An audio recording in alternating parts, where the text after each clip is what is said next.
Semua parti politik perlu memberi laluan secara gentleman kepada Parti Warisan Sabah atau Warisan bagi bertanding pada pilihan raya kecil PRK Batu Sapi tanpa dicabar.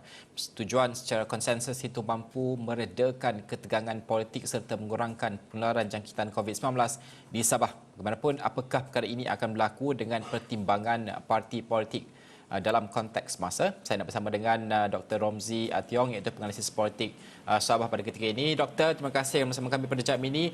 Pertama sekali, melihat kepada PRK Batu Sapi ini, adakah kita akan melihat adanya jiwa besar parti politik ini untuk membenarkan hanya satu parti saja menang tanpa bertanding disebabkan oleh kegusaran penularan COVID-19 pada masa ini?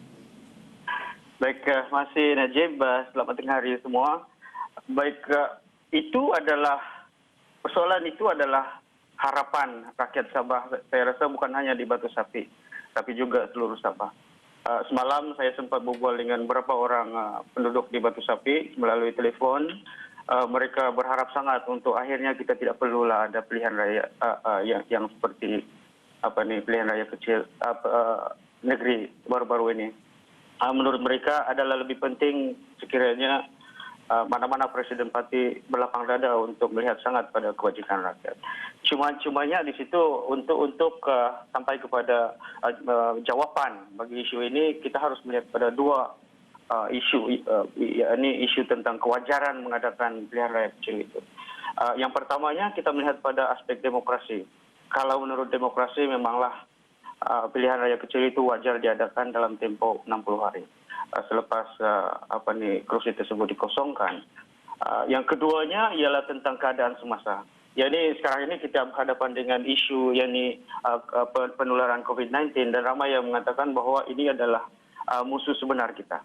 Jadi di kalangan ahli politik pun musuh sebenarnya pada ketika ini bukanlah di kalangan ahli politik itu sendiri, dan ada setengah rakyat khususnya di kawasan Batu Sapi menegaskan bahwa biarlah mana-mana presiden parti ataupun politician di Sabah ataupun di seluruh Malaysia ini untuk lebih besar hati dengan yang mana mereka menekankan bahwa adalah lebih penting para politician lebih melihat pada satu aspek, yakni biarlah kalah di mata politician tapi menang di mata rakyat. Saya melihat benda ini suatu benda yang sewajarnya. Ini mendangkan kita akan berhadapan dengan keadaan di mana rakyat ini akan lebih melihat politician yang berlapang dada itu sebagai seorang yang wajar dihormati, dan sudah pastinya pada pilihan raya yang akan datang mungkin boleh menarik pengundi lebih ramai.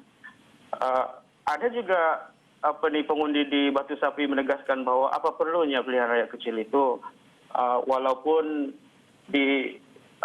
secara dasarnya kita hanya akan berhadapan dengan pilihan raya umum dalam tempo kurang dari 3 tahun, tapi desas-desus dan ramai orang tahu benda ini bahwasanya pilihan raya umum itu tidak akan berlaku dalam tempo yang begitu lama. Ada kemungkinan pada awal tahun depan kita akan berhadapan dengan pilihan raya umum. Jadi isunya di situ, wajarkah tidak diadakan pilihan raya kecil ini, ataupun wajarkah tidak parti-parti yang lain itu bertanding. Jadi harapan rakyat Sabah ialah tentang kerelaan mana-mana presiden parti ataupun pemimpin parti di negeri ini untuk memberi satu situasi di mana menang tanpa bertanding boleh dilakukan. Jadi itu harapan kita. Rasanya demokrasi itu tidak akan rosak dengan adanya kes-kes ini. Malahan kejadian menang tanpa bertanding ini adalah perkara biasa dalam demokrasi. Jadi saya melihat di situ berdasarkan sentimen-sentimen semasa bahwasanya kita masih ada ruang untuk melihat kursi itu tidak ditandingi oleh mana-mana parti yang lain. Cumanya isu sekarang itu ialah ada beberapa parti yang masih lagi berteka-teki sama ada akan meletakkan calon atau tidak.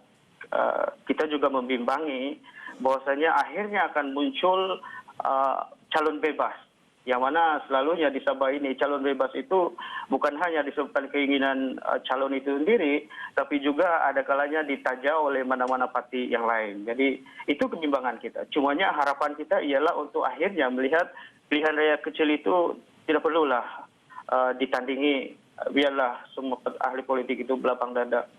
Sebabnya itu tidak akan merusakkan demokrasi. Okey, Doktor, terima kasih kerana bersama kami pada jam ini mengulas tentang kemungkinan adakah ruang yang lebih mudah untuk melihat kepada kemenangan tanpa bertanding untuk PRK Batu Sapi.